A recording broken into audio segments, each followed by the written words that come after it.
안녕하세요. 구독자 여러분. 겨울안개의 스케치북입니다. 오늘은 토지 투자를 고민하시는 많은 분들이 가장 궁금해하시는 주제, 바로 토지 대출에 대해서 완전히 파헤쳐 보겠습니다. 특히 오늘 영상의 핵심은 LTV인데요. LTV 많이 들어보셨죠? 근데 정확히 무슨 뜻인지, 어떻게 계산하는지, 왜 중요한지 제대로 아시는 분들은 의외로 많지 않으세요.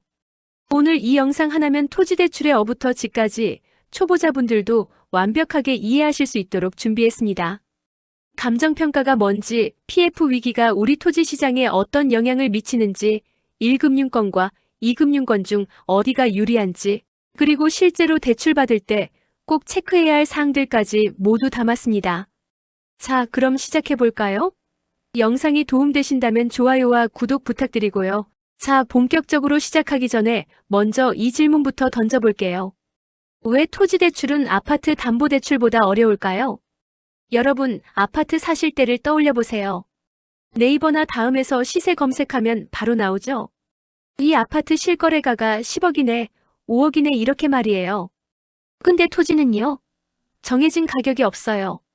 같은 평수, 같은 동네 땅이라도 도로에 붙어 있는지, 경사가 있는지, 용도 지역이 뭔지에 따라서 가격이 천차만별입니다. 이게 첫 번째 어려움이에요. 두 번째는 개발 변수가 너무 많다는 거예요.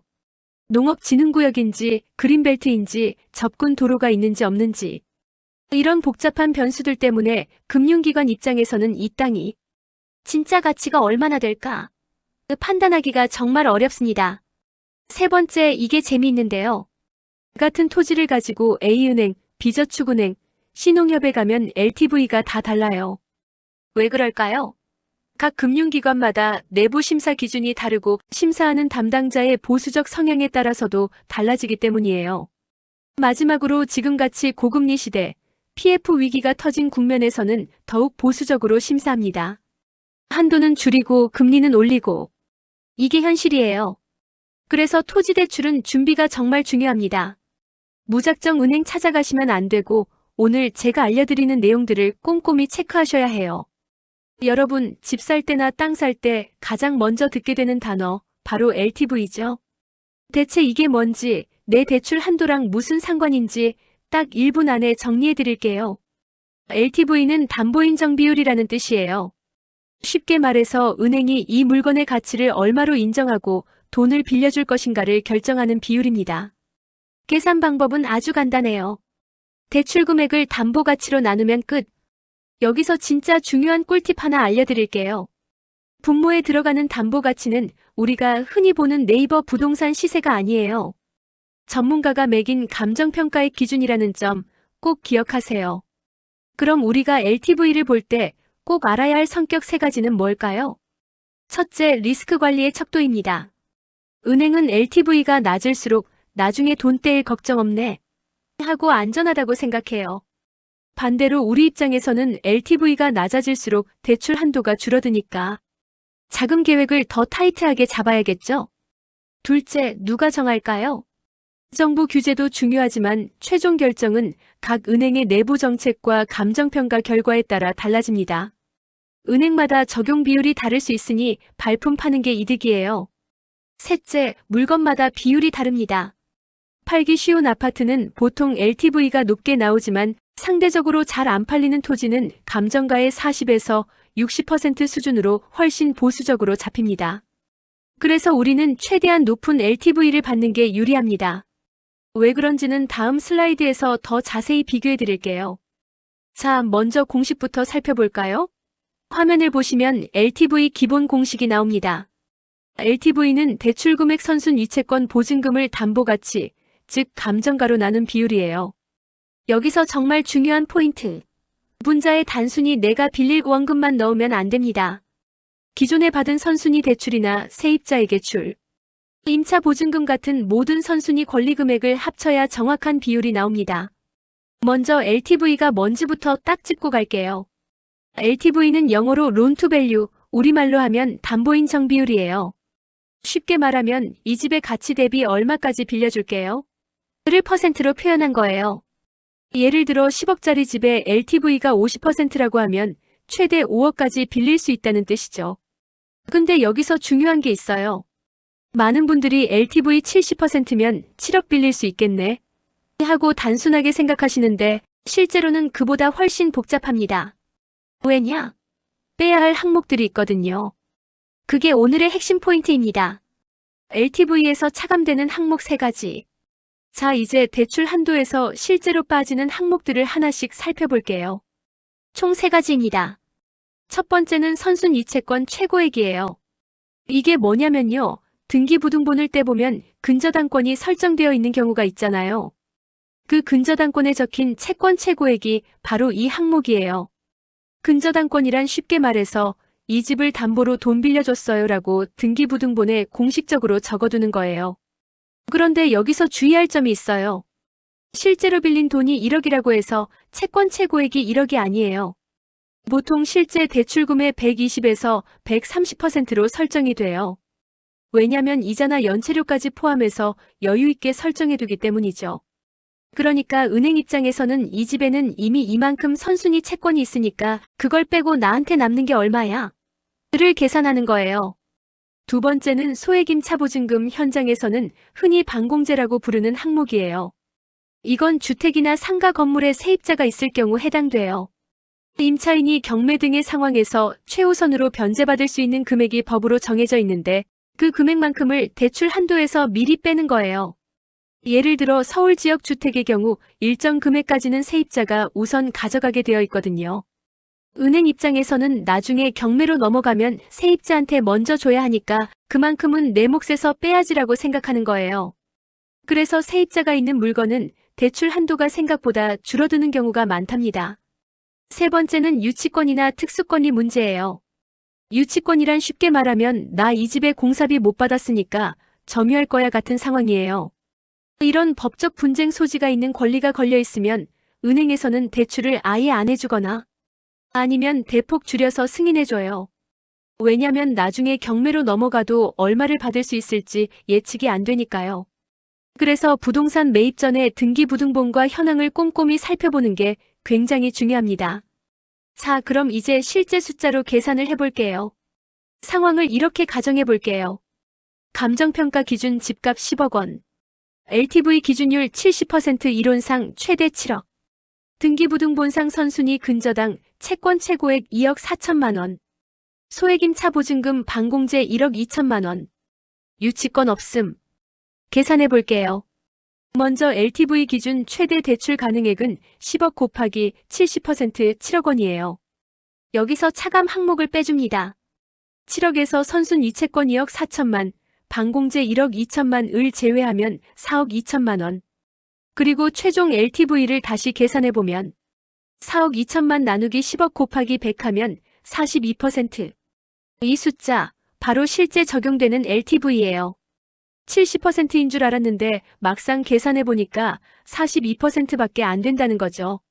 이 42%는 소위 안전구간에 해당돼요.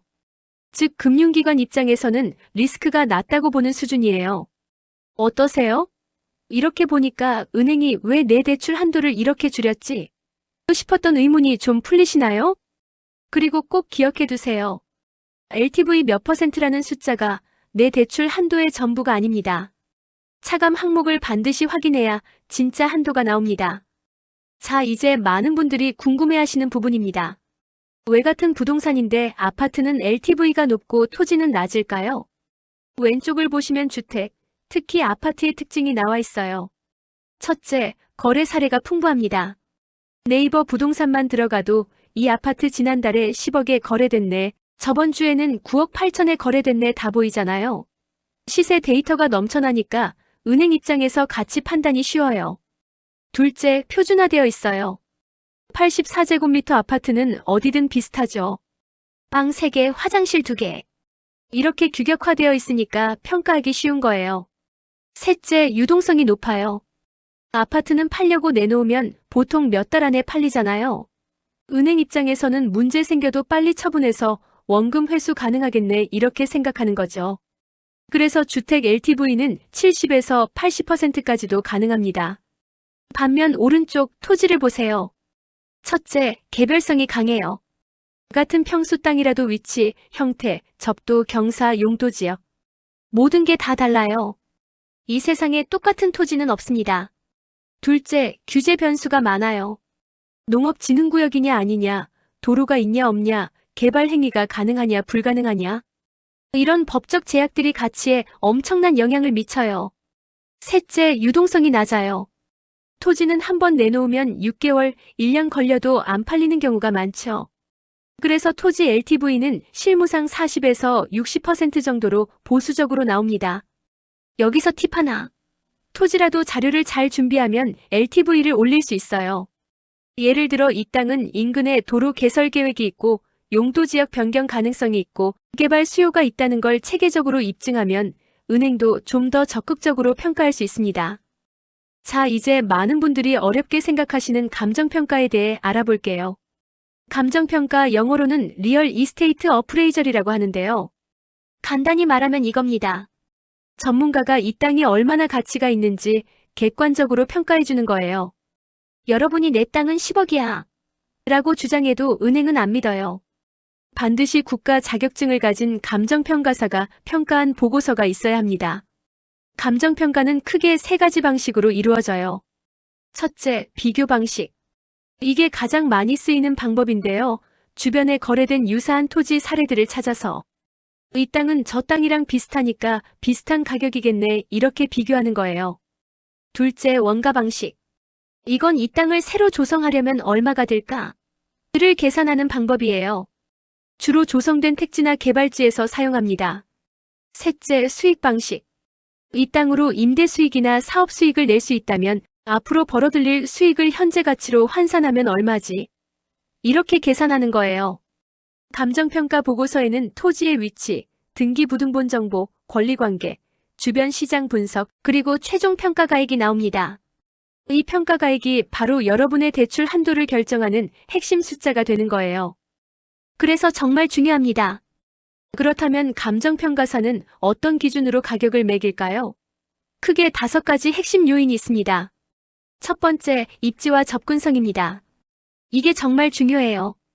고속도로 IC에서 10분 거리냐, 1시간 거리냐에 따라 가격이 완전히 달라집니다. 그리고 배후에 수요가 있느냐, 예를 들어 공장이 들어올 지역인지, 주거지가 개발되는 곳인지가 중요하죠. 두 번째, 용도 지역과 지구예요. 같은 땅이라도 주거지역이냐, 상업지역이냐, 공업지역이냐에 따라 건폐율, 용적률이 다 다릅니다. 이게 개발 가능성을 결정하기 때문에 가격에 직접적인 영향을 줘요. 세 번째, 규제와 인허가 리스크입니다. 농지법, 산지관리법, 환경보호법, 문화재보호법. 이런 각종 규제에 걸려 있으면 개발이 어려워지니까 가치가 떨어지겠죠. 특히 농업진흥구역 같은 곳은 농사 말고는 거의 할 수 있는 게 없어요. 네 번째, 시장 거래와 수급 상황이에요. 아무리 좋은 땅이라도 주변에 거래 사례가 없고 수요가 없으면 가격이 안 나와요. 반대로 최근에 비슷한 땅이 높은 가격에 팔렸다면 평가가액도 올라갈 수 있죠. 다섯 번째, 물리적 조건입니다. 땅의 형태가 정사각형에 가까우냐, 삼각형이냐, 경사가 심하냐, 평평하냐. 그리고 가장 중요한 건 도로 전면입니다. 도로에 붙어있지 않은 땅, 이걸 맹지라고 하는데 맹지는 건축이 거의 불가능해서 가치가 폭락해요. 이 5가지를 종합해서 최종 감정평가액이 나오는 겁니다. 이번에는 토지 가치를 결정하는 핵심 규제 4가지, 그리고 규제별로 LTV가 얼마나 차이 나는지 한 번에 정리해드리겠습니다. 토지 투자 고민 중이신 분들, 끝까지 꼭 보세요. 먼저 기본 개념부터요. LTV, 즉 담보인정 비율이 낮을수록 대출 한도가 줄어들고 그만큼 내 자금이 더 많이 들어가야 해요. 그리고 규제가 강한 땅일수록 황금성이 떨어지기 때문에 은행에서도 담보 가치를 낮게 봅니다. 그럼 규제 유형 4가지 하나씩 살펴볼게요. 첫 번째는 농업진흥구역, 예전에 절대농지라고 불리던 곳이에요. 이름에서 느껴지듯이 농업 관련 행위만 허용이 됩니다. 주택 건축은 농업인이 아니면 불가능하고 일반 창고나 개발 행위도 제한이 걸려 있어요. 대출 심사할 때는 농취증, 그러니까 농지 취득 자격 증명서가 필수로 요구되고요. 농업인이거나 법인일수록 대출 조건이 유리하게 나옵니다. LTV는 보통 50에서 60% 수준이에요. 규제 지역 중에서는 그나마 양호한 편이죠. 아직 농업적 활용 가능성이 있어서 감정가가 어느 정도 나오거든요. 두 번째는 여러분도 많이 들어보셨을 개발 제한 구역, 바로 그린벨트입니다. 건축도 안 되고 용도 변경도 금지예요. 기존에 있는 시설물 관리 정도만 가능합니다. 그러다 보니 공시지가가 굉장히 낮게 형성돼 있어요. 대출 심사에서는 감정가가 낮게 책정되는 게 기본이고요. 혹시 이주권이 있는지 없는지 이걸 꼭 확인해야 합니다. 이주권 유무에 따라 가치가 크게 달라질 수 있거든요. LTV는 40에서 50% 수준으로 떨어집니다. 농업진흥구역보다 한 단계 낮아진 거죠. 세 번째, 이건 좀 무서운 케이스예요. 바로 맹지입니다. 맹지가 뭔지 아세요? 도로에 접하지 않은 땅이에요. 그런데 여기서 중요한 포인트가 있어요. 현황 도로가 실제로 있어도 지적도상에 도로로 표시되어 있지 않으면 맹지로 간주됩니다. 그냥 눈으로 보기엔 길이 있어도 법적으로는 맹지인 거예요. 맹지는 건축 허가가 절대 불가능해요. 그래서 1금융권에서는 거의 취급 자체를 안 합니다. 대출을 받으려면 토지 사용 승낙서 같은 서류가 필요한데 이게 쉽지가 않아요. LTV는 30에서 40%, 즉 아주 낮은 수준으로 떨어집니다. 베리로 등급이에요. 마지막 네 번째는 가장 강력한 규제, 생태보전 지역입니다. 비오톱 1등급 같은 곳들이 여기에 해당돼요. 한마디로 개발 행위가 원천 봉쇄된 곳이에요. 환경 보전 가치가 최우선이기 때문에 사유재산인데도 내 마음대로 쓰기가 굉장히 어렵습니다. 당연히 은행도 이런 땅은 담보 가치를 인정하기 어렵고요. 실제로 대출 불가 사례가 아주 많아요. LTV는 불가에서 30%. 최악의 경우 대출이 아예 안 된다는 뜻입니다. 크리티컬 등급이에요. 이런 땅은 매수 전에 진짜 신중하게 검토하셔야 합니다. 자, 여기서 실전 팁 하나 드릴게요. 규제 지역이라도 대출을 좀 더 잘 받을 수 있는 방법이 있어요. 바로 매매와 동시에 대출을 실행하는 것. 이걸 소유권 이전 동시 대출이라고 해요.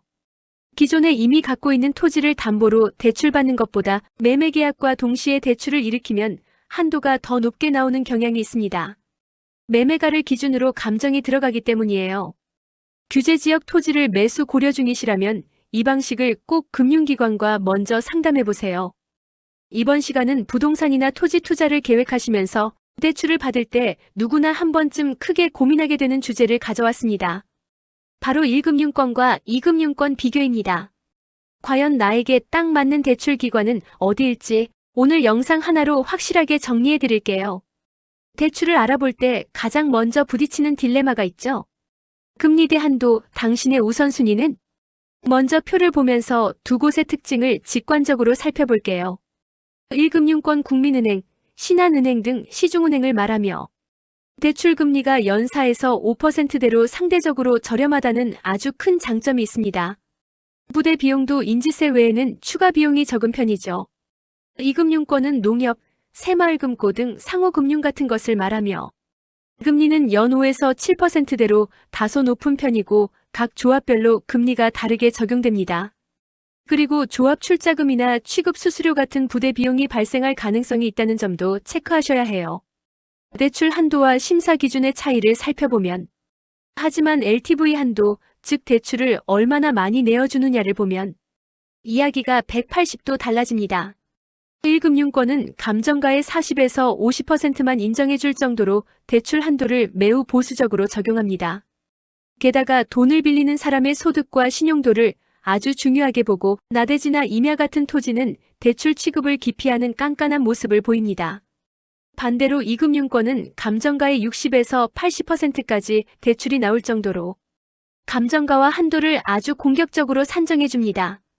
사람의 신용보다는 담보물인 토지의 가치 자체를 더 중시하기 때문에 사업성만 있다면 긍정적으로 대출을 승인해주는 유연함이 있죠. 이런 특징들을 종합해서 성향 분석 차트로 그려보면 아주 명확해집니다.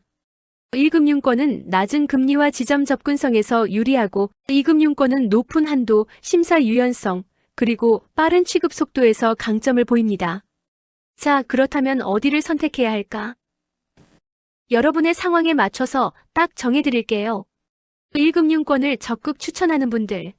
직장인처럼 소득 증빙이 확실하게 가능하고 대출 금액이 좀 적어도 상관없으며 무엇보다 낮은 금리가 최우선이신 분들에게 딱 맞습니다. 2금융권을 적극 추천하는 분들. 레버리지를 위한 최대 한도가 필요하시거나 당장 소득 증빙이 까다롭거나 혹은 매입하려는 토지의 모양이 비정형적인 분들께 훨씬 유리합니다. 참고로 현장에서 보면 자금을 최대한 활용해야 하는 대부분의 토지 투자자분들은 2금융권을 선택하시는 경우가 많습니다. 결국 대출 기관 선택의 정답은 나의 현재 자금 상황과 투자의 목적에 달려 있습니다. 오늘 표와 차트로 정리해드린 내용을 바탕으로 여러분의 투자금 계획을 스마트하게 세워보시길 바랍니다. 여러분, 혹시 토지를 매입하고 싶은데 시중은행에서 대출이 안 된다는 말 들어보신 적 있으세요?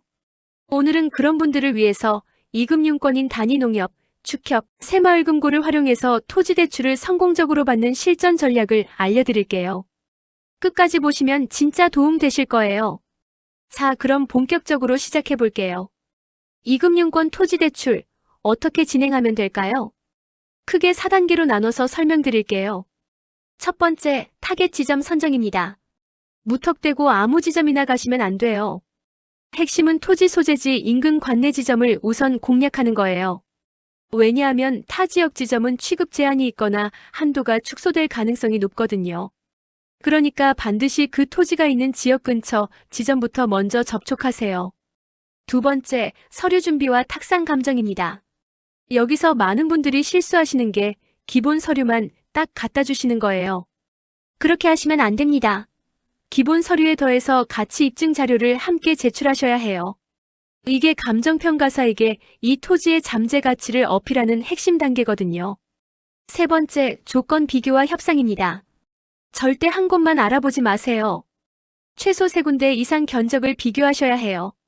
금리, 한도, 부수거래 조건을 다 따져보시고 조합원 가입이나 카드 개설 같은 조건부, 금리 인하도 확인해보세요. 네 번째, 자서 및 대출 실행입니다. 근저당 설정 계약서 작성하고 법무사 비용 처리하는 단계예요. 이때 인지세 등 부대 비용 꼭 체크하셔야 해요. 은근히 비용이 나오거든요. 자, 이제 서류 얘기해 볼게요. 크게 기본 서류랑 전략 서류 두 가지로 나눌 수 있어요. 기본 서류는 다들 아시는 것들이에요.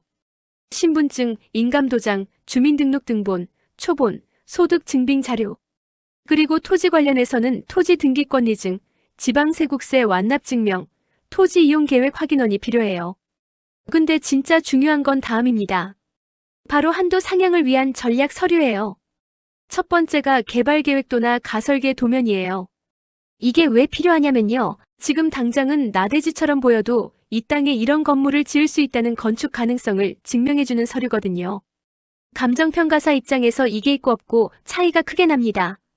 두 번째는 주변 시세 및 실거래가 리포트예요. 한마디로 감정가 방어용이에요. 주변에 비슷한 땅이 얼마에 거래됐는지 직접 조사해서 자료로 만들어가면 감정가가 낮게 나오는 걸 어느 정도 막을 수 있어요. 세 번째, 도로 사용 승낙서예요. 이건 맹지인 경우에 필수예요. 맹지가 뭐냐면 도로에 접하지 않은 토지인데요. 이 경우 도로를 사용할 수 있다는 승낙서가 없으면 대출 자체가 안 되거나 한도가 확 줄어요. 자, 마지막으로 협상 팁이에요. 이거 진짜 꿀팁입니다. 금리 협상할 때는 이렇게 말씀하세요. A지점은 5.2%라던데 맞춰주실 수 있나요? 이렇게 타지점 견적을 근거로 제시하면 0.1에서 0.3%포인트까지 인하가 가능해요.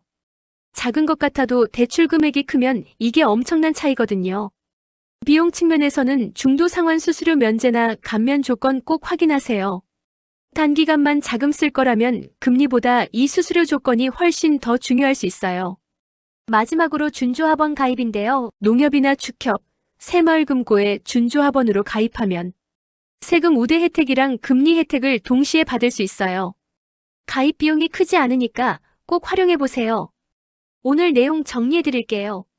2금융권 토지대출 성공하려면 첫째 관내 지점을 공략하고 둘째 전략 서류로 감정가를 높이고 셋째 최소 3곳 이상 비교해서 협상하는 게 핵심이에요.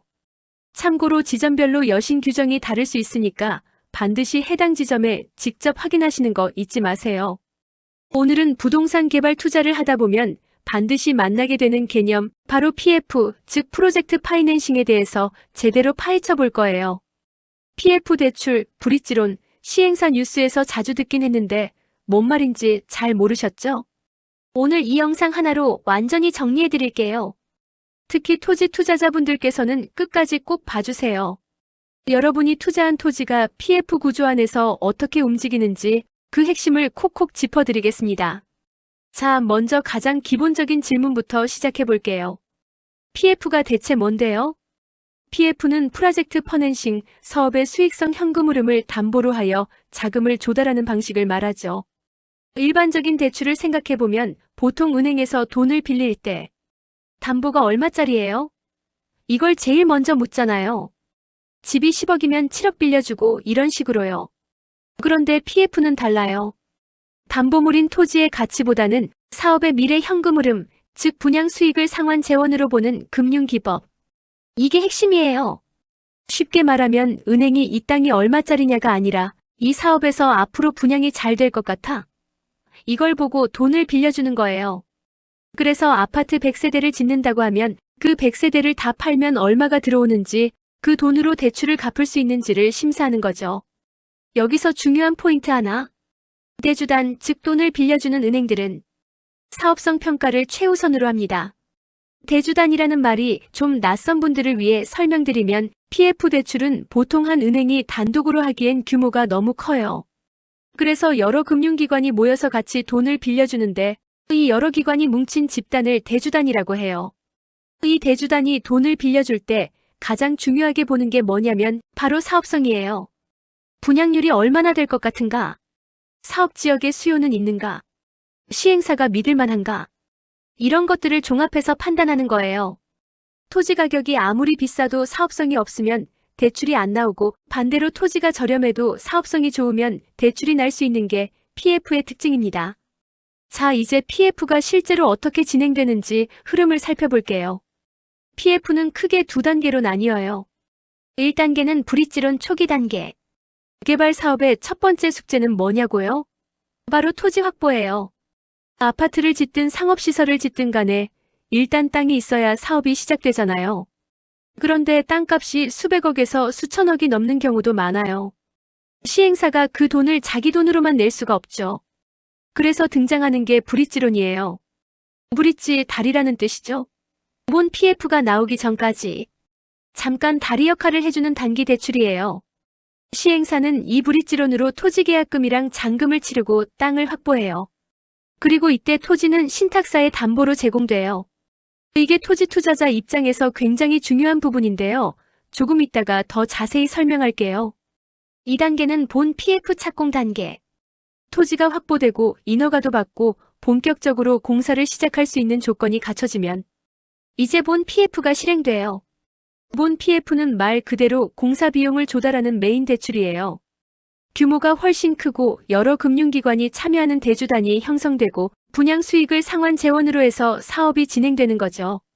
정리하면 브릿지론은 토지 확보용 단기 대출, 본 PF론 공사비 조달용 메인 대출. 이 두 단계가 PF의 기본 프로세스예요. 자, 이제 이번 영상에서 가장 중요한 파트예요. 토지 투자자, 즉 내가 땅을 갖고 있다면 PF와 어떤 관계가 있을까요? 개발 사업에서 시행사가 내 땅을 사려고 할 때 어떤 일이 일어나는지 보면요. 시행사는 내 토지를 계약금 잔금으로 사들이는데 이 돈이 다 자기 돈이 아닐 수 있어요. 아까 말한 브릿지론, 즉 초기 PF를 일으켜서 토지 매입 자금을 조달하는 거예요.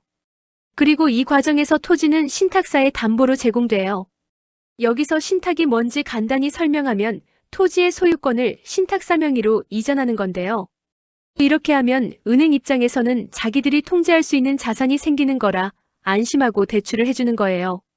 토지 투자자가 이걸 왜 알아야 하냐면요. 내가 가진 토지가 개발 사업의 대상이 됐을 때 이 PF 구조가 어떻게 돌아가느냐에 따라서 매각 타이밍이나 매각 조건, 심지어 잔금을 받을 수 있느냐 없느냐까지 달라질 수 있거든요.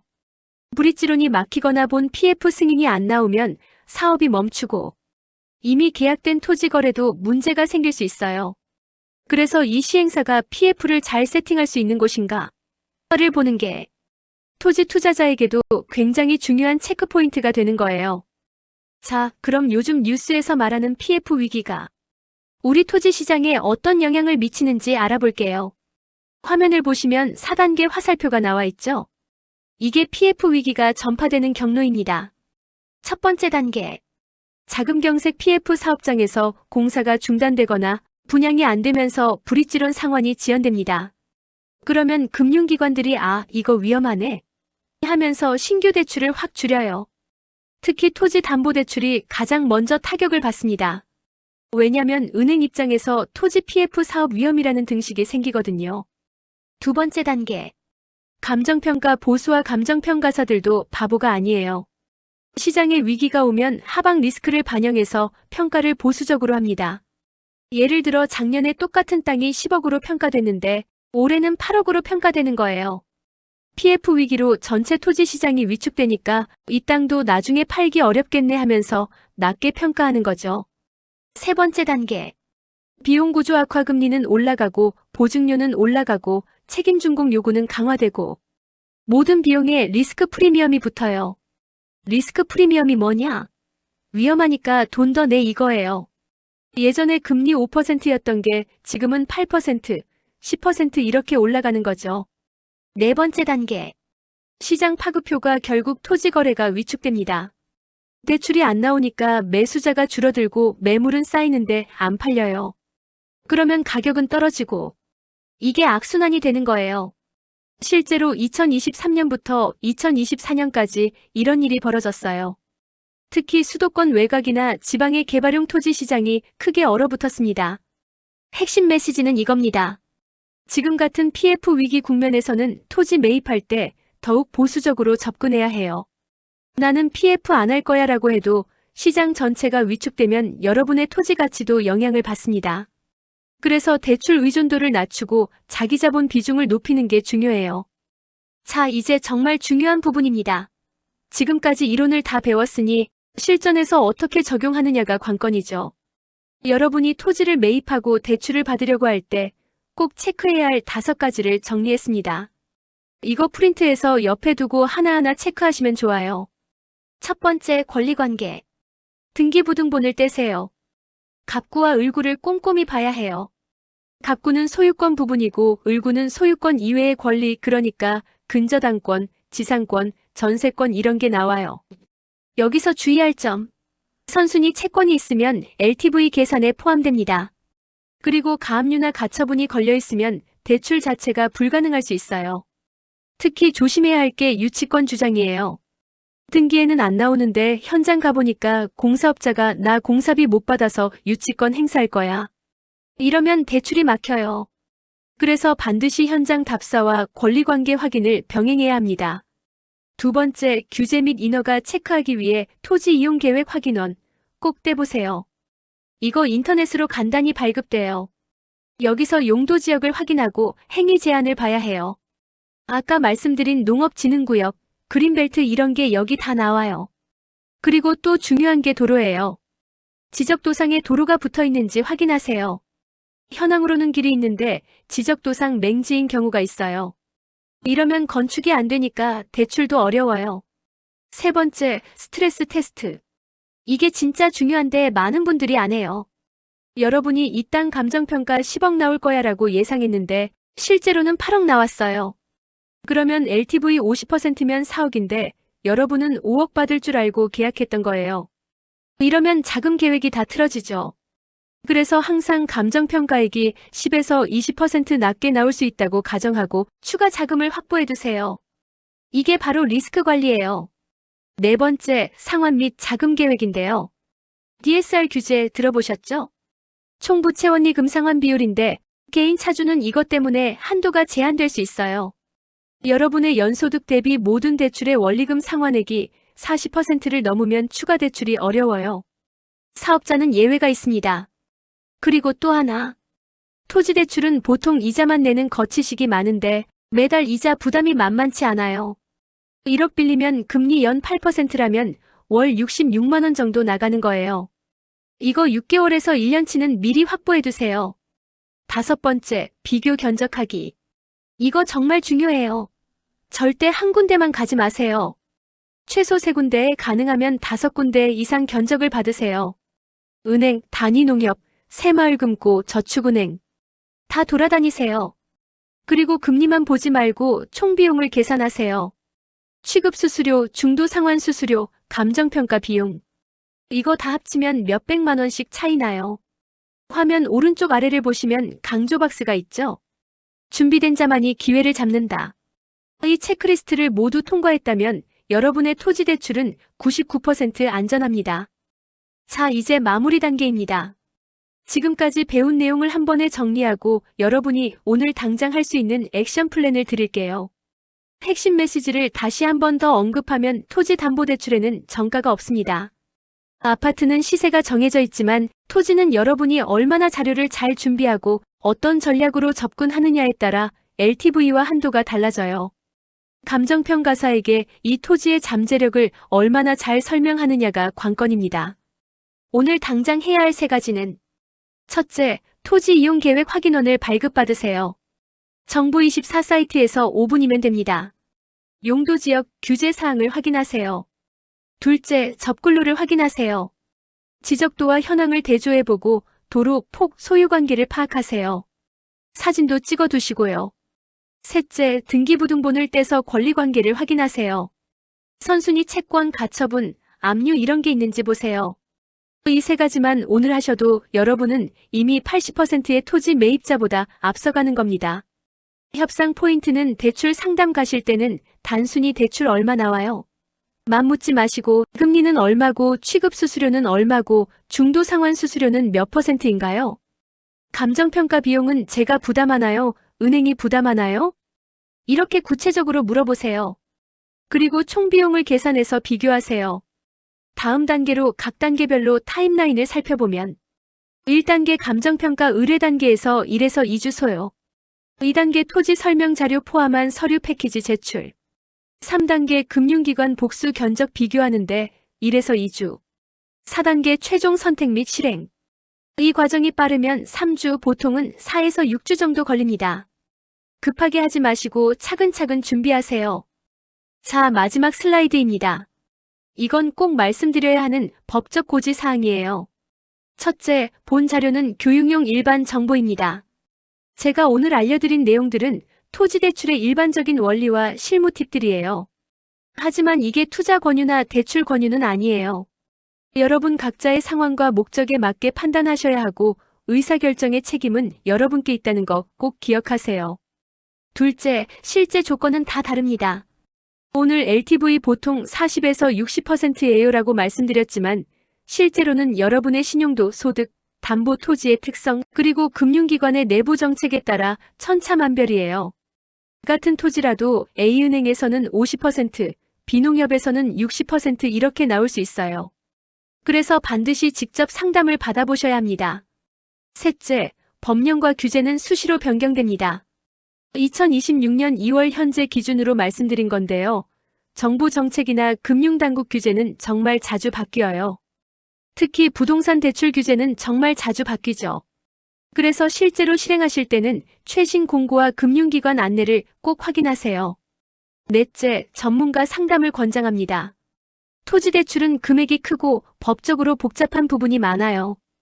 혼자서 다 하려고 하지 마시고 필요하다면 금융 컨설턴트, 법무사, 세무사, 감정평가사 같은 전문가들의 도움을 받으세요. 몇십만 원 상담비가 아까워서 안 하다가 나중에 몇천만 원, 몇억 손해보는 경우가 정말 많습니다. 자, 여러분. 오늘 긴 시간 동안 토지대출과 LTV에 대해 완전히 파헤쳐봤습니다. 처음에는 어렵게 느껴지셨을 수도 있는데 지금은 좀 감이 오시나요? 핵심은 이거예요. 준비하는 자에게 기회가 온다. 토지대출은 단순히 은행 찾아가서 돈 빌려주세요 하는 게 아니에요. 토지의 가치를 입증하고 상환 계획을 설득하고 조건을 비교하는 전략적인 프로세스예요. 오늘 배운 내용을 바탕으로 여러분도 충분히 똑똑한 토지 투자자가 되실 수 있습니다. 끝까지 시청해 주셔서 감사합니다. 영상이 마음에 들었다면 구독 신청,